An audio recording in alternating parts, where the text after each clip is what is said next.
on employment rights. Labour is committed to what they call a New Deal for working people. That includes, for instance, an end to zero-hours contracts, an end to fire and rehire, full rights at work from day one, expansions of a wide range of statutory rights to include the self-employed, repealing a number of laws passed in the last 14 years that make it more difficult for trade unions to organise. Thank you, Madam President. Thank you to the speakers who have contributed to tonight's debate on behalf of both the proposition and the opposition. And thank you to all of you who have joined us and couldn't find other things you could be doing on a Saturday night. I suppose we do have the unenviable task of defending current Labour, as the first speaker for the proposition put it, and it's a task I know fairly well, having done it for a living for many years before I came to speak in this chamber. And in the grand tradition, if one of the more annoying traditions of Labour, we are speaking from opposition, though perhaps by the end of this year we will not be doing so. And I will admit that in some ways Labour itself has made the task of those of us speaking for the opposition more difficult this week. It was only 2 days ago that £28 billion of annual spending on the transition to net zero became £24 billion over 5 years, in addition to spending already committed. I can see how that, as one of Mr. Rees-Mogg's 26 U-turns, can cause some trouble for the opposition. But the reality is, when you, as he said, read the rubric of this debate, that does not suggest that Labour does not know what it stands for. The policy that it remains committed to is still a policy. It is still millions of homes insulated. It's a publicly owned energy company. It's £2.5 billion invested in a British jobs bonus to create more jobs in clean industries. You can agree with this, you cannot agree with this, and I would imagine that for many people in this chamber, and for perhaps both of the speakers with me speaking for the opposition, you would have preferred one policy to the other. The fact of that change of degree or of magnitude is not the same as not having a policy. Sure, I'll give way. It changes a degree and not just an extent and not a max itself. You turn on tuition fees entirely, not just by degree. Are you not truly giving up the principles? There have been some more substantive U-turns. I was speaking specifically to the one on the Green Prosperity Plan. I will take the point that some have been differences of principle rather than of degree. And then, of course, the first speaker for the proposition said, we all know Labour's 5 missions, and I suppose most of us had them drilled into our minds by paying too much attention to politics. But he said they lack the substance to really deliver change, that you don't know from those missions what Labour will do. But the reality is that we do know. One of Labour's missions is to get Britain building. Now, that in and of itself is broad, but it includes a commitment to build 1.5 million new homes, to create a new generation of new towns, to rip up an antiquated planning system that Mr. Rees-Mogg's party sadly failed to do themselves some years ago in order to unlock more investment in critical national infrastructure. Again, you can agree with this or you cannot agree with it. You can believe it is adequate to the challenges facing the country or not, but it is a plan. It is a worked out policy. And so if this House considers the question of whether or not Labour knows what it stands for, this suggests that it does. And I won't bore you with what I had to do for a living at various points and know every single policy that Labour has announced, of which there have been, I would imagine, well over 100 or 200 in the nearly 4 years that Keir has been leader. But I will speak to just a couple of them, hopefully fairly briefly. First, on employment rights. Labour is committed to what they call a New Deal for working people. That includes, for instance, an end to zero-hours contracts, an end to fire and rehire, full rights at work from day one, expansions of a wide range of statutory rights to include the self-employed, repealing a number of laws passed in the last 14 years that make it more difficult for trade unions to organise.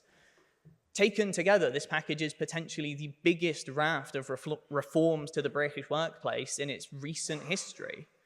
This is, again, something that Labour can clearly say that it stands for. And again, on energy, I know Mr. Griffith said that he would much prefer that Labour were committed to bringing energy into public ownership. Maybe many other people in this hall are as well.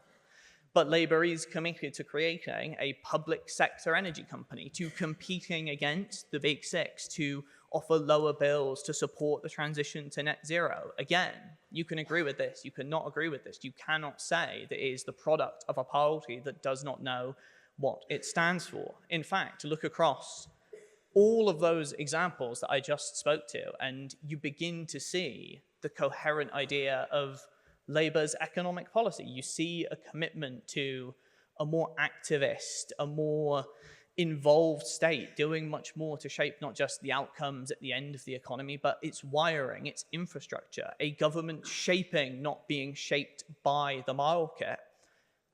You can agree with that, you cannot agree with that. I know that the speakers for the proposition all disagree with it for slightly different reasons, but again, it is clearly a plan. It is a clear framework for understanding how Labour would govern. And when you think about the level of detail that goes into even those three areas that I've spoken to, I struggle to see how the House could conclude that Labour does not know what it stands for.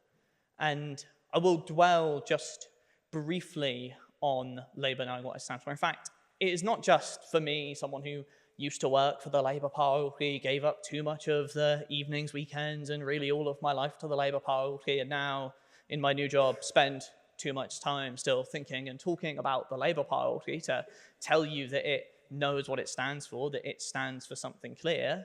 Its opponents do that as well. Earlier this week, the new president of the Confederation of British Industries insinuated that Labour risked creating a European-style system of employment protections that hampered the ability of businesses to operate. That is, the very big businesses that were being told Labour is doing everything in its power to cozy up to, raising concerns about an ambitious programme of economic and social reform. It is not just Labour saying that it has definition, that it knows what it stands for. Its opponents are doing the very same thing. In fact, each of the speakers for the proposition tonight have done that in their own way. What they have all said, with the exception, I will grant you, of Mr. Rees-Mogg, who gave a clearer suggestion that Labour is all at sixes and sevens with itself, and again, in the years I worked there, it often was, and perhaps in some ways still will be. The reality is that the speakers for the proposition have said, Labour does know what it stands for. I just don't like it very much. And that's fair enough. All of us have not liked what Labour has stood for at various times. I'm sure that there's not a single person in this chamber who has agreed with every Labour leader all of the time. Frankly, I'd be a little concerned if there was. But the motion before this House tonight is not Labour stands for a set of policies that I personally agree with and am delighted and enthused to vote for, though I obviously hope at least some of you are. The motion is that Labour knows what it stands for. Now, you can believe that it stands for too much support for the private sector and not enough of a belief in public ownership, and, you know, lots of people in the hall will agree with that, but that is standing for something. You can say that it stands for 5 missions to get Britain building, to switch on Great British Energy, to fix the NHS, to take back Britain's streets, and I really thought I was going to do all 5 there, and I've forgotten one of them. You can say they don't have enough detail on them. They, again, are the product of a party that knows what it stands for. And if you'll indulge me, I will just turn briefly to Mr. Rees-Mogg and his suggestion of Labour's 26 U-turns. 26 does seem like a lot of U-turns. 26 is, for instance, a bigger number than 4, the number of prime ministers the Conservatives have had since I personally was working in politics. And I suppose the right honourable member does know about the U-turn himself. After all, in summer of 2022, in the heady days of the first Conservative leadership election of that year, he said that Rishi Sunak, now the Prime Minister, would raise taxes to levels not seen since the socialism of the 1950s. A matter of months later, after the brief matter of Liz Truss had been gone and generally been dispensed with, of course, he then said, of course, Rishi Sunak, the new leader of the Conservative Party, is not a socialist. It is a reminder, perhaps, that all of us are capable of changing our minds when the reality changes, as indeed the speakers for the opposition tonight have said that Labour has. And the reality is, the context has changed. It is not as easy to borrow at near zero rates for a sovereign state as it was in 2021 when the £28 billion commitment was originally made. You can understand why agree with it or not, a decision was made to move on from that, to change it in response to changing economic circumstances. Now, the bell has been rung once, and it's a Saturday night, and I don't want to hold you. I mean, I just had the bell a bit rung once, but yeah, go on. You changed it in regards to circumstances. Yeah. Keir Starmer called Jerry Corbyn a friend once and moved afterwards. Jerry Corbyn is a man who pallbearer with terrorists, IRA terrorists. That is an issue of principle. What circumstances change where you can be friends with a man who is friends with IRA terrorists and then not? What circumstances change that? I mean, look, as I said to the other point of information that was raised, there were some points that are different to the specific examples I'm raising. I won't get drawn into that too much, not least because I'm conscious of time. And so I will just end with this reminder that in the course of this debate, speakers from the proposition, speakers from the opposition have set out clearly what they believe that Labour stands for. They might like it, they might not like it. They have each of them been able to say Labour stands for this set of ideas or the other. And so when you vote tonight on this motion that this House does not know what Labour stands for, having heard these excellent speeches from all of our very good speakers, I truly do not believe any of you could understand that you've heard all of this and then gone, no, at the end of that, I still don't know what Labour stands for.